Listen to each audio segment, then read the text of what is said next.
بسم اللہ الرحمن الرحیم۔ ایک رات حضور نبی کریم صلی اللہ علیہ وآلہ وسلم اپنی بیٹی حضرت فاطمہ الزہرا رضی اللہ تعالی عنہ کے گھر گئے۔ حضرت فاطمہ اور حضرت علی رضی اللہ عنہم دونوں سو چکے تھے، جبکہ حضرت حسن رضی اللہ تعالی عنہ بھوک کی وجہ سے رو رہے تھے۔ رونے کی آواز سن کر حضرت فاطمہ رضی اللہ تعالی عنہ اٹھنے لگی تو حضور صلی اللہ علیہ وسلم نے بیٹی فاطمہ سے کہا کہ تم لیٹی رہو، اور پھر خود حضور صلی اللہ علیہ وآلہ وسلم نے ایک برتن لیا اور بیچ میں آنگن کی میں کھڑی ایک بکری کا دودھ نکال کر حضرت حسن رضی اللہ تعالی عنہ کو اپنے ہاتھوں سے دودھ پلایا۔ حضرت حسن رضی اللہ تعالی عنہ نے پیٹ بھر کر دودھ پیا اور پھر خاموشی سے سو گئے۔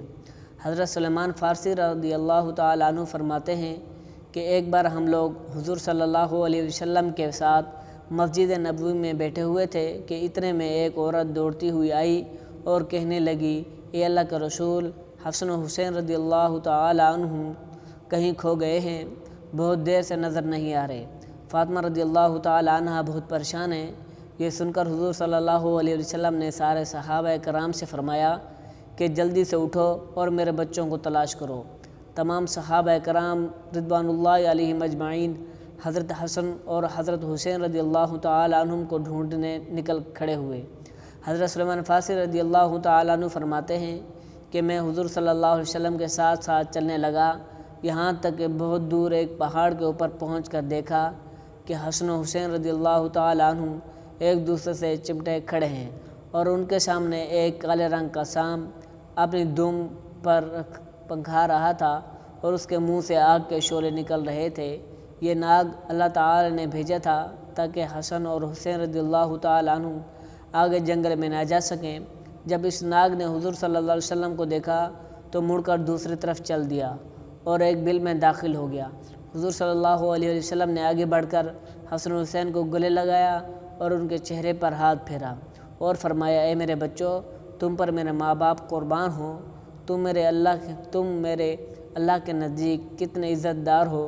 اور پھر حضور صلی اللہ علیہ وسلم نے حضرت حسن کو دائیں کندھے پر اور حضرت حسین کو بائیں کندھے پر سوار کیا اور انہیں لے کر مدینہ کی طرف چل دیے۔ حضرت سلیمان فارسی رضی اللہ تعالی عنہ فرماتے ہیں کہ جب میں نے یہ منظر دیکھا تو حسن و حسین سے کہا، اے بچوں، آج تمہاری سواری تو بہت ہی اچھی ہے۔ تو حضور صلی اللہ علیہ وسلم نے کہا کہ صرف سواری ہی نہیں، آج سوار بھی بہت اچھے ہیں۔ رسول اللہ صلی اللہ علیہ وسلم ایک بار اپنے کچھ صحابہ کے ساتھ کسی کے گھر دعوت پر تشریف لے جا رہے تھے کہ راستے میں حسین رضی اللہ تعالی عنہ کو دیکھا، آپ کھیل میں مشغول تھے۔ نبی کریم صلی اللہ علیہ وسلم نے لوگوں سے آگے بڑھے اور اپنے ہاتھ پھیلا دیے۔ حضرت حسین ادھر ادھر بھاگنے لگے، آپ صلی اللہ علیہ وسلم ان کو ہنساتے رہے یہاں تک کہ ان کو پکڑ لیا۔ آپ صلی اللہ علیہ وسلم نے ایک ہاتھ ٹھوڑی کے نیچے اور دوسرا ہاتھ سر کے اوپر رکھا اور بوسہ لیا اور فرمایا، حسین مجھ سے ہے اور میں حسین سے ہوں۔ اللہ تعالیٰ اس شخص سے محبت کرتا ہے جو حسین سے محبت رکھتا ہے۔ سنن ابن ماجہ۔ احادیث میں ملتا ہے کہ حسن و حسین رضی اللہ تعالی عنہ جنت کی زینت ہیں۔ عقبہ بن عامر سے روایت ہے کہ جب جنتی حضرات جنت میں سکونت پذیر ہوں گے تو جنت سوال کرے گی، اے اللہ، عذرائے کرم کیا، تو نے وعدہ نہیں فرمایا کہ تو دو ارکان یعنی ستونوں سے مجھے راستہ فرمائے گا؟ تو اللہ تعالیٰ ارشاد فرمائے گا، کیا میں نے تجھ میں حسن و حسین سے مزین نہیں کیا؟ یہ سن کر جنت دلہن کی طرح فخر و ناز کرنے لگے گی۔ صحابی رسول حضرت حذیفہ یمانی رضی اللہ تعالی عنہ کا بیان ہے کہ میں نے ایک دن سرور کائنات صلی اللہ علیہ وسلم کو بے انتہا مسرور دیکھ کر پوچھا، یا رسول اللہ صلی اللہ علیہ وسلم، افراد مسرت کی وجہ کیا ہے؟ فرمائے، حذیفہ، آج ایک ایسا فرشتہ نازل ہوا جو میرے پاس اس سے قبل کبھی نہیں آیا تھا۔ اس نے مجھے میرے بچوں کی سرداری جنت پر مبارکباد دی اور کہا کہ فاطمہ رضی اللہ تعالی عنہ جنت کی عورتوں کی سردار ہیں اور حسنین رضی اللہ تعالی عنہ جنت کے جوانوں کے سردار۔ جامع ترمذی اور دیگر کتب حدیث میں منقول ہے کہ ام المؤمنین حضرت ام سلمہ رضی اللہ تعالیٰ عنہ فرماتی ہیں کہ ایک دن فاطمہ رضی اللہ تعالی عنہ رسول صلی اللہ علیہ وسلم کے لیے کھانا لے کر آئی، اور اس دن رسول اللہ صلی اللہ علیہ وسلم میرے گھر تشریف رکھے تھے۔ رسول اللہ صلی اللہ علیہ وسلم نے اپنی بیٹی کی تعظیم کی اور فرمایا، علی رضی اللہ تعالی عنہ اور میرے بچے حسن و حسین رضی اللہ تعالی عنہ کو بھی بلاؤ تاکہ ہم مل کر کھانا کھائیں۔ کچھ دیر بعد علی و فاطمہ رضی اللہ تعالی عنہ حسن و حسین رضی اللہ تعالی عنہ کا ہاتھ تھامے ہوئے حضور صلی اللہ علیہ وسلم کی خدمت میں حاضر ہوئی۔